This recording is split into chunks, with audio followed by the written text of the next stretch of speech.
போதி நர்சரி கார்டன்லேருந்து பேசுகிறோம்.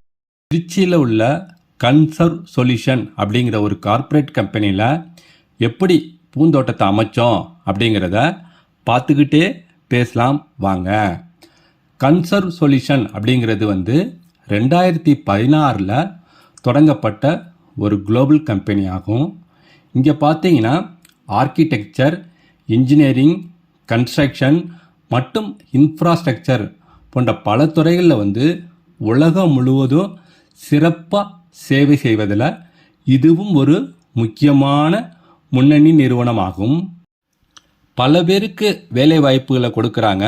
அதே சமயத்தில் அவங்களுக்கு கார்டனை அமைச்சு தர சொல்லி எங்களுக்கு ஒரு வாய்ப்பை கொடுத்தாங்க.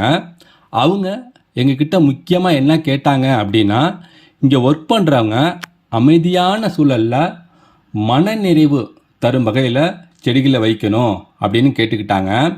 இவங்களோட கம்பெனியில் எங்களுக்கு என்ன ரொம்ப பிடிச்சிருந்துச்சு அப்படின்னா, திருக்குறளில் ரொம்ப ஆர்வமாக இருக்கிறாங்க அப்படிங்கிறத எங்களால் உணர முடிஞ்சிச்சு.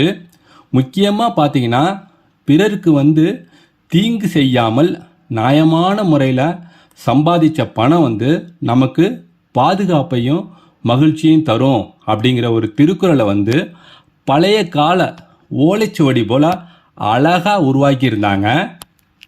திருக்குறளில் எழுதியிருந்த மாதிரியே எங்களுடைய உழைப்புக்கு ஏற்ற மாதிரி எங்களுக்கு பலன் சிறப்பாக கிடச்சிச்சு. அதாவது ground floor, first floor, second floor, third ஃப்ளோர்னு இப்படி ஒவ்வொரு ஃப்ளோருக்கும் பார்த்தீங்கன்னா 100 தொட்டி வைக்கணும் அப்படின்னு சொன்னாங்க. ஆனால் அத்தனை தொட்டியும் 2 நாளுக்குள்ளே வச்சு முடிக்கணும் அப்படிங்கிறதுல உறுதியாக இருந்தாங்க. அதே சமயத்தில் ஒவ்வொரு தொட்டியில் உள்ள செடியும் வேறு வேறு செடிகளாக இருக்கணும் அப்படின்னு சொல்லியிருந்தாங்க. அவங்க எதிர்பார்த்த மாதிரியே எங்களால் 2 நாளுக்குள்ளே முடிச்சு கொடுத்தோம்.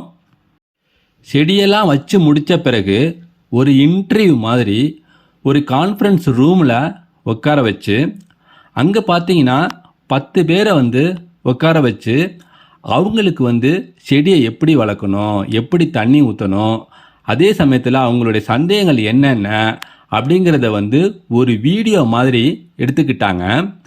அவங்க என்னென்ன கேட்டாங்க, நாங்கள் அதுக்கு என்னென்ன பதில் சொன்னோம் அப்படிங்கிறத அடுத்த வீடியோவில் பார்க்கலாம். நன்றி, வணக்கம்.